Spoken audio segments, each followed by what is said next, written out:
ઉદયપુરની લગામી ગામની આ પાવન ધરતી પર પધારેલા દરેક ગામના ક્રાંતિકારી યુવાનો, આગેવાનો, મહેમાનો, મીડિયા મિત્રો તેમજ લગામી ગામના ગ્રામજનોના આમંત્રણને માન આપીને પધારેલા એવા આપના સૌના મિત્ર, આપના ભાઈ, સન્માન એવા ચૈતરભાઈ વસાવા તેમજ તેમની ટીમને મારા પંચમહાલ જિલ્લાની ઘોગંબા તાલુકાની આદિવાસી યુવા સંઘર્ષ સમિતિ તરફથી આપ સર્વેને જય જોહાર, જય આદિવાસી।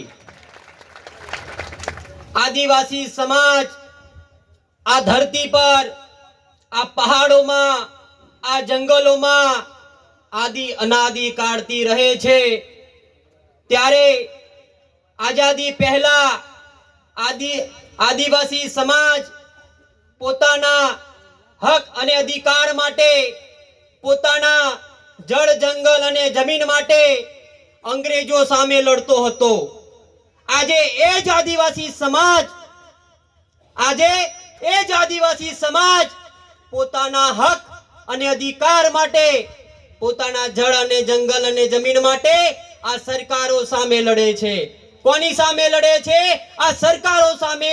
આઝાદીના 78 વર્ષો પછી પણ આજે લડે છે। સાથીઓ, આજે મને લાગે છે કે હજુ પણ આદિવાસી સમાજની આઝાદી અધૂરી છે। અધૂરી છે કે નથી? ત્યારે આદિવાસી સમાજ ત્યારે જ આઝાદ કહેવાશે કે જ્યારે આદિવાસી સમાજને ભારતના બંધારણની અંદર આપેલા પ્રાવધાનોનું સંપૂર્ણ અમલીકરણ થશે। તે દિવસે આદિવાસી સમાજ આઝાદ કહેવાશે।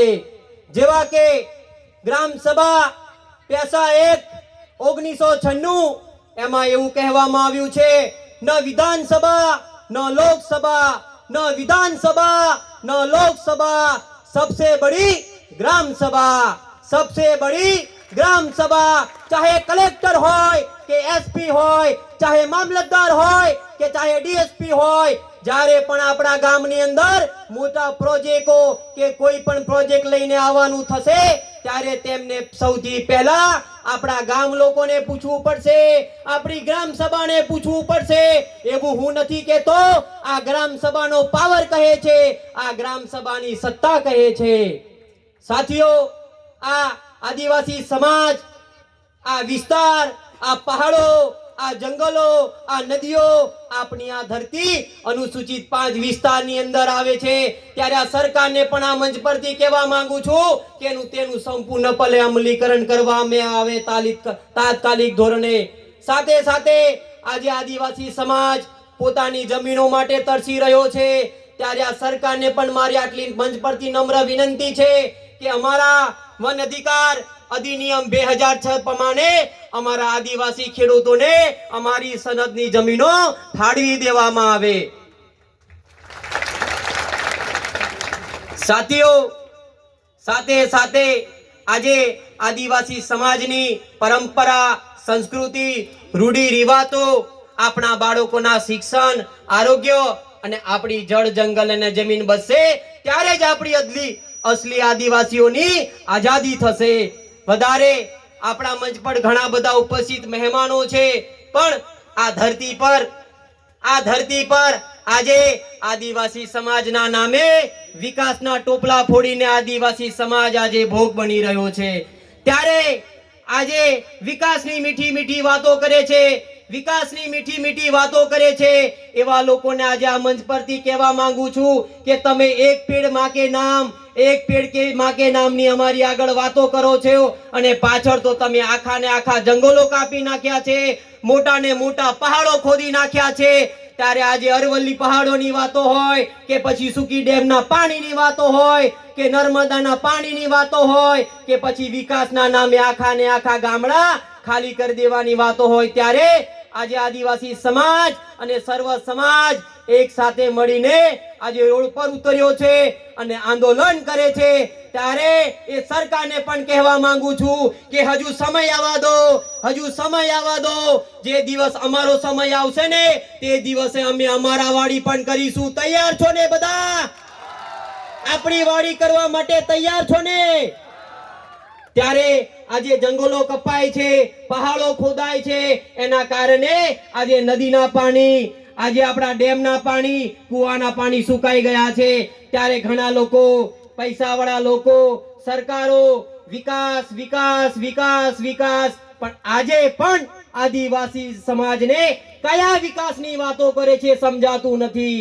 જ્યારે પણ વિકાસની વાતો આવે છે ત્યારે આપણા સમાજના નેતાઓ એમની પાર્ટીની અંદર એમની ટિકિટ માટે પાર્ટીના ગુલામ બની જાય છે, અને જ્યારે પણ ચૂંટણી આવે છે ત્યારે એમની અંદર સમાજ પ્રેમ જાગે છે. કયો પ્રેમ? સમાજ પ્રેમ. ત્યારે જ એમને સમાજ યાદ આવે છે.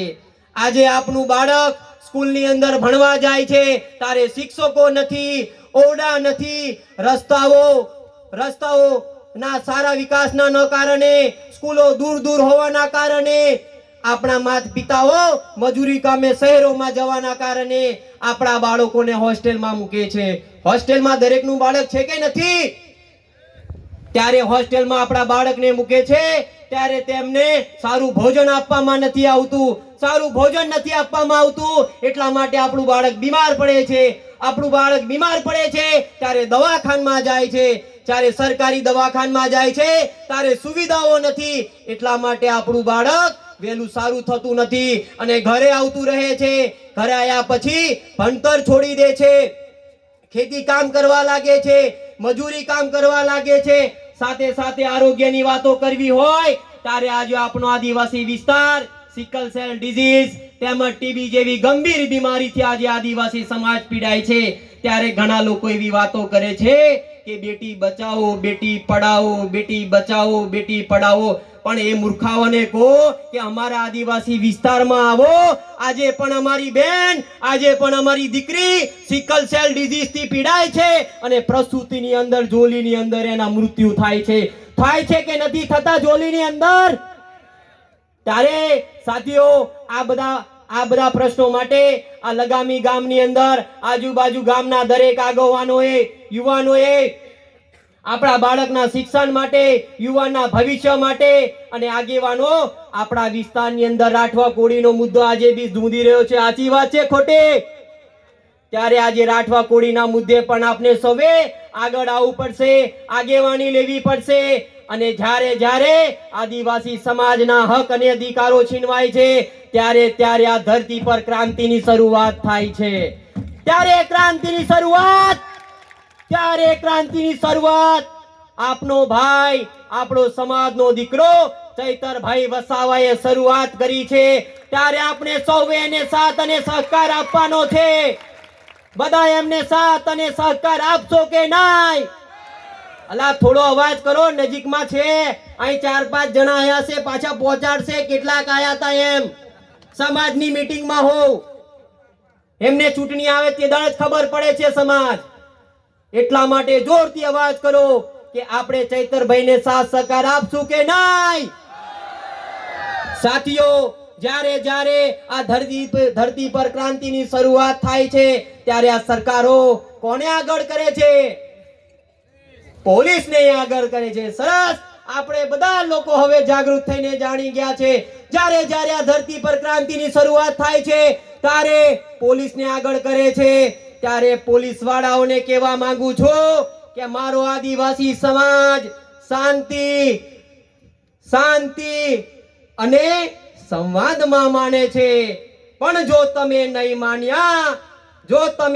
માન્યા ત્યારે અમારો યુવાન બિરસા મુંડા, રૂપસિંહ નાયક અને ભગતસિંહ જે દાડે બનશે ને તે દાડે તમારો ગાંધીનગર વાળો, તમારી દિલ્હીની ઓફિસમાં બેસવા વાળો તમને એક પણ બચાવવા નહીં આવે. યાદ રાખજો, તમારો ગાંધીનગરનો નેતા, તમારો દિલ્હીનો નેતા એક પણ બચાવવા આવે તે દાડે અમને કહેવા આવજો. સાથીઓ આદિવાસી સમાજ આ દેશનો મૂળ માલિક છે, ત્યારે આ પોલીસ પ્રશાસનને, આ અધિકારીઓને કહેવા માંગુ છું કે તમે આદિવાસી સમાજ સાથે માલિકની ભાષામાં વાત કરો, માલિકની ભાષામાં વાત કરો. એટલા માટે યુવાનો આ મંચ પરથી તમને આહવાન કરું છું કે દરેક યુવાન આગળ આવે, દરેક આગેવાન આગળ આવે અને આ ક્રાંતિની વિચારસરણી સાલે, આ ક્રાંતિની લડાઈની અંદર સૌએ આગેવાની લેવાની છે અને આ સરકારોને, આ પાર્ટીઓને સાબિત કરી બતાવવાનું છે કે આ દેશનો મૂળ માલિક આદિવાસી છે. કોણ? વધારે કઈ ન કહેતા આપ સૌએ મને શાંતિપૂર્વક સાંભળ્યો, મારું માન સન્માન કર્યું, મારું સ્વાગત કર્યું, તે બદલ લંગામી ગામના દરેક યુવાનો, આગેવાનો, માતા બહેનો, આપ સર્વેને મારા ફરીથી જય જોહાર, જય આદિવાસી, જય યુવા શક્તિ. ધન્યવાદ.